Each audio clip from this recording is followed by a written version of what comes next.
Welcome to the Not Boring Tech Writer, a podcast sponsored by Knowledge Owl.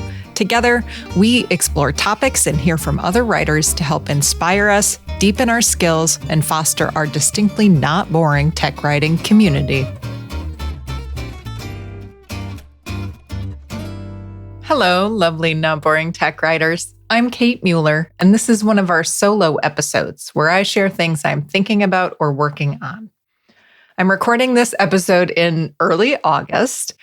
There have been 3 great white shark sightings in my area in the last couple weeks, and we're currently in the midst of serious air quality alerts thanks to Canadian wildfires. So I feel like I'm living in 2 different summer blockbuster films, neither of which seems likely to end well. First, my progress update. Since my last episode, I've updated another 15 articles, taking my grand total to 565, which doesn't seem like a lot of changes and is way lower than my usual monthly totals. In my defense, July was Knowledge Owl's summer camp, so I was prepping to teach at least one 2.5-hour long class each week last month, and offering support or co-teaching a second class each week as well. So I was plenty busy, just not with a lot of content updates. We also made some process changes in July, so I'll no longer be a true solo writer. Our support and success owls who serve as champions for features and bug fixes will now be jumping into the fray. Thanks to this change, I'll be drafting some minimum viable documentation guidelines for them, so they have some checklists and streamlined guides to prep docs changes to go with app releases. And I'll be trying to adapt to being a reviewer more than a primary content creator. So some of my authoring and updating numbers will go down, but in theory, a lot more content will be getting out the door. A side note, if any of you have helpful tips on making the transition from solo writer to contributor manager, please reach out. I could use all the help I can get. I am also sadly still battling my mouse problem, although it has improved. I had so long of a lull without catching a mouse that I stopped baiting my traps. And since my temporary hole blocking measures seemed to have been the most effective solution, I decided to replace the temporary blocks with an expanding foam. And then, while I was removing steel wool and spraying foam into the holes it came from, I noticed a hole I hadn't previously found. And as I moved to spray it, I watched a mouse run out from under a nearby car and into the hole directly into my basement, right in front of me. The thing almost ran over my foot to get there. So my mouse problem is not fully solved. And while I could have gotten frustrated or upset, instead I found myself laughing and thinking back to Manny's episode when he noted that a customer reporting a doc as broken is basically them telling you that your test has failed. That scampering mouse was telling me that while my overall prevention strategy had worked, I hadn't been as thorough as I needed to be. My test had failed. As with any negative docs feedback, while I'm not thrilled that it occurred, I am thankful that I discovered a weakness and that I'm able to take some actions to address the situation. Although I'm not sure I've ever updated a doc as maniacally as I sprayed foam directly into that hole. I loved working on the summer camp classes, and my limited availability for docs work helped surface the need for more writing help, which led to the larger process discussion and changes. So in many ways, having more restrictions on my time has led to a lot of improvements, just nothing that I can report in tidy, satisfying numbers to all of you. Though I am a process gal, so process improvements can often leave me feeling more accomplished than numbers do. But what the month also surfaced was something significantly less positive. I live with a chronic illness that causes a lot of issues, and the nastiest symptoms I manage are fatigue and brain fog. And not fatigue as in, oh, I didn't get enough sleep, I'm a little tired, but fatigue as in, oh, I'm not sure I can find enough energy to get out of bed, even though I just slept 11 hours. Both my fatigue and my brain fog get a lot worse the more stressed I become. And I'm not talking about stress here in the sense of like, oh, I feel emotionally stressed about a thing, but stressed as in, oh, I feel physically or emotionally or psychologically run down. While I absolutely love teaching classes, prepping a 2.5 hour lecture that has very few breaks and then delivering that lecture was physically and mentally stressful for me.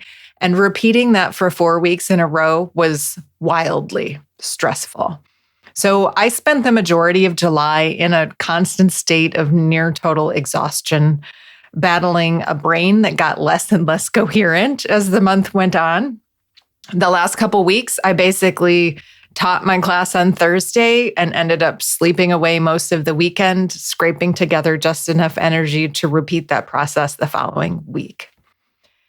That experience has reminded me in a very visceral way of why I connect so strongly with a lot of Ryan's empathy advocacy work and why I feel it's so important. In the average week, I can read some pretty wildly complicated docs and still have them make sense. But by that last week of July, complicated docs were completely beyond me. I would have flailed and struggled and given up. Because the reality I brought with me to anything I read was a physiologically struggling reality. My body undermined my ability to interpret and understand things, no matter how much I might have wanted to interpret and understand them. I described this in the episode with Ryan as being aware that readers come with both ambient stress and acute stress, and we want to try to minimize our contributions to any form of stress. Ambient stress is a general stress. Like you're feeling burnt out, you're overwhelmed by reality, you're short-staffed. It's kind of a general, almost malaise form of stress. Acute stress might be more like having an urgent deadline, just having received bad news, or facing a sudden layoff.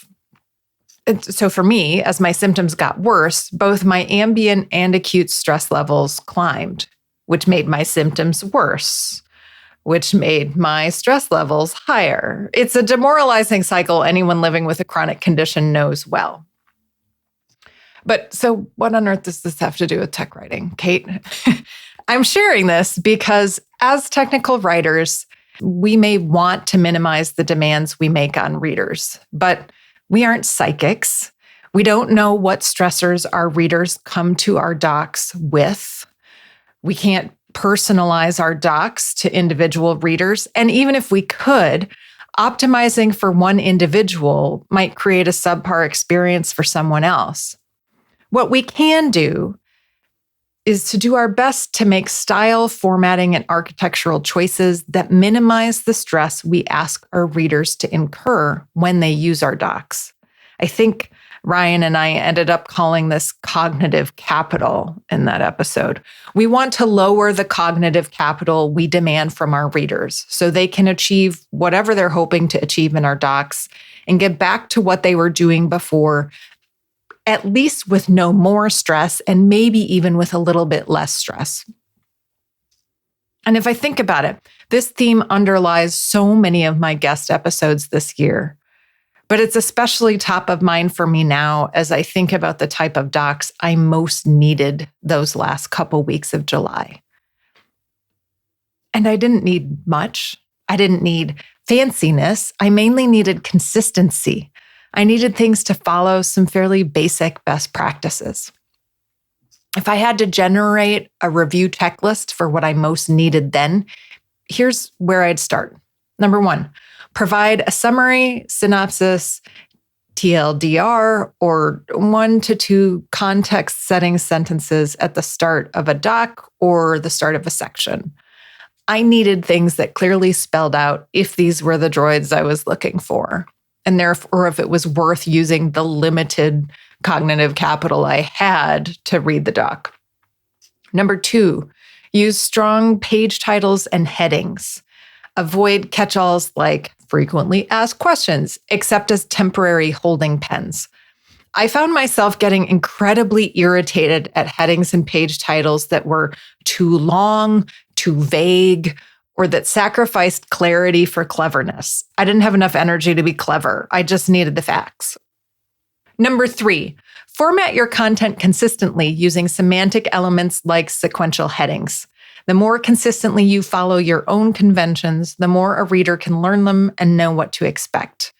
These elements give very clear indications of how content and concepts connect or relate, and I needed less text when sequential and nested headings were used properly.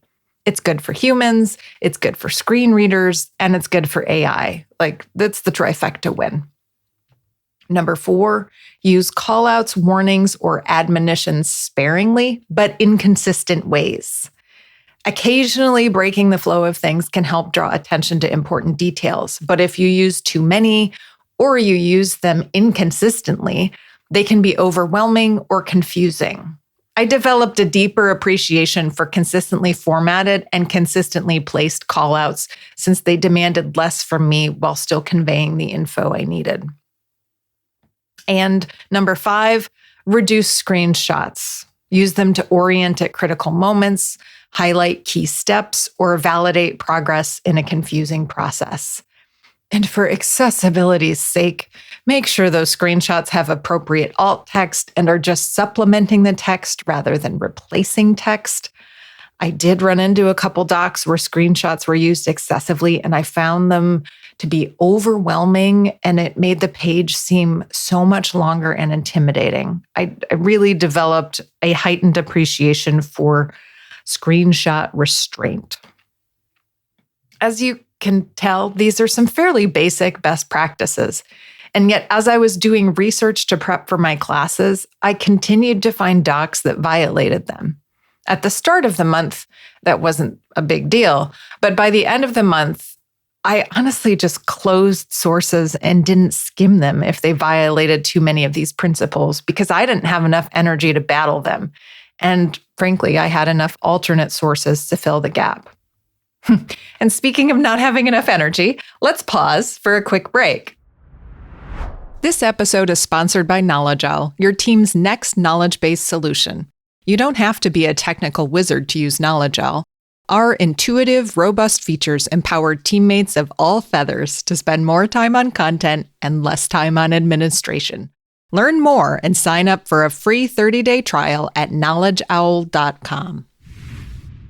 It would be easy to get a bit down about the fact that my doc's velocity really plummeted last month. But I'm again reminded of something Liz mentioned a few episodes ago, how sometimes letting ground lie fallow to recover is just as important as actively cultivating it. I spent a lot of July not having enough time to really push forward on my docs projects, while also spending a great deal of time talking and teaching about how to use Knowledge Owl. And because it's me, I used those trainings also as a kind of Trojan horse to share some tech writing best practices. This meant that I was thinking a lot about authoring and reviewing workflows, about content reuse and content formatting and presentation. I also got to spend a few days researching style guide best practices to teach one of our most conceptual classes to date, called Style Guides 101. And that's reminded me of the fact that while so many of us talk about how important continual learning is in our profession, it's also often really hard to carve out time for things you don't have to learn immediately for a given task. There's the learning we do for new tools, domains, or features so that we can document those things for our audience or, to learn a tech stack at a new job. We pretty much always do this type of learning. Then there's the learning we do for tooling or scripting for ourselves to try to make our lives easier or collect more data. We often can make time for this type of learning because we have a pressing question or problem or request to prioritize it. There's learning we do in some kind of formalized way, like attending a class or getting a certification. We may find it harder to do this, often for financial reasons, but even more so if we don't see a near future application for that content.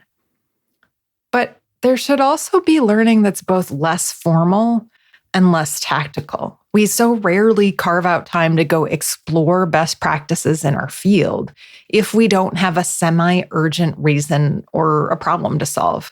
Well, I don't. I hope you're better at it than I am. But here's the case in point. Part of this big docs project I keep reporting on in these solo episodes has been applying the style guide I wrote to our existing documentation, right? To write that style guide, I pretty much just used some practices I'd learned from experience or heard about at conferences and applied them. I grabbed a base style guide, the Microsoft style guide in my case, and built an add-on guide to that so I could get something together quickly.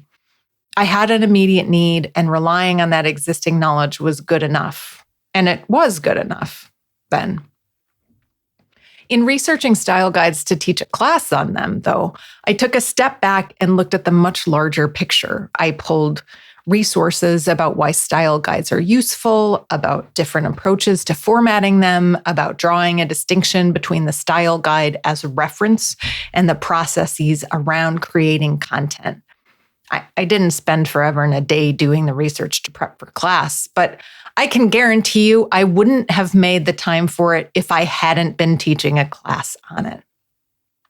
I then put together a series of in-class exercises to encourage our participants to evaluate their current style guides and reflect on places they could improve them. As part of the class, I also completed these exercises, and I came away with 2 full handwritten pages of ways I could improve both our style guide and our authoring guides, especially with this new champion contributor model we're adopting. Through this lens, my previously good enough guide was definitely not good enough.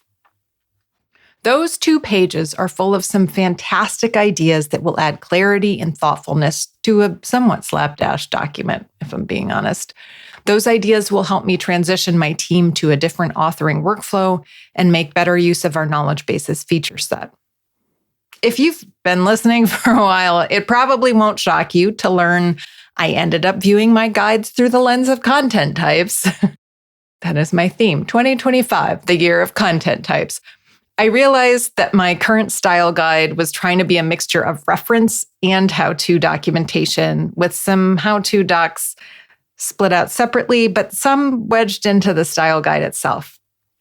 Moving forward, my plan is to more strictly split those out so I can give the how-to docs the care and attention they deserve, while keeping the reference material even more succinct and streamlined.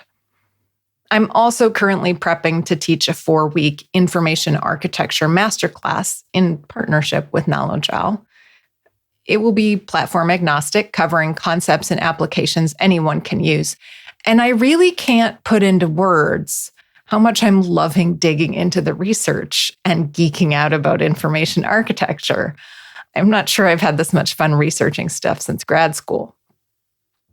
And it makes me wish I prioritized this more often. So here's my bit of advice from my very humbling July. Pick a topic you've been wanting to improve on and give yourself 2 to 4 hours to research it. Schedule it like it's a meeting. Ignore the whole rest of the world. Just get your research on. Treat it like you're researching and trying to prepare to teach a class. Create summaries of key points. Think up questions or exercises to help you apply what you're learning. In short, give yourself some informal but structured learning about something in our domain. Or if you don't have the discipline for that, but do have some professional development budget, consider joining me for our Information Architecture Masterclass in September and October. I'll do most of the researching for you, and I'll curate a list of some fantastic resources and exercises. And hopefully in all of that, you'll be able to carve out some time to do some deep strategic thinking about your information architecture and how you might want to improve it. But however you get there, this back to school season, give yourself some explicit time to learn about one area you've been meaning to learn more about and haven't been able to prioritize. And if anyone gives you crap about prioritizing that over other tasks, just blame it on me. It's what I'm here for. To learn more about our information masterclass, go to the notboringtechwriter.com/learning. You can use coupon code NOTBORING to save 40% off the list price. And if you have ideas for topics or guests, if there's a bit of the tech writing world that your life would be improved by hearing an episode on, or if you'd just like to tell us what you're getting out of the show, please message us on LinkedIn or Blue Sky at the Not Boring Tech Writer, or email tnbtw@knowledgeowl.com. The Not Boring Tech Writer is co-produced by our podcast head of operations, Chad Timblin, and me. Post-production is handled by the lovely humans at Astronomic Audio, with editing by Dylan, transcription by Maddie, and general post-production support by Bean and Alex. Our theme song is by Brightside Studio. Our artwork is by Bill Netherlands. You can order the Not Boring Tech Writer t-shirts, stickers, mugs, and other merch from the merch tab on thenotboringtechwriter.com. You can check out Knowledge Owl's products at knowledgeowl.com. And if you want to work with me on docs, knowledge management coaching, or revamping an existing knowledge base, go to knowledgewithsas.com. That's knowledgewithsass.com. Until next time, I'm Kate Mueller, and you are the Not Boring Tech Writer.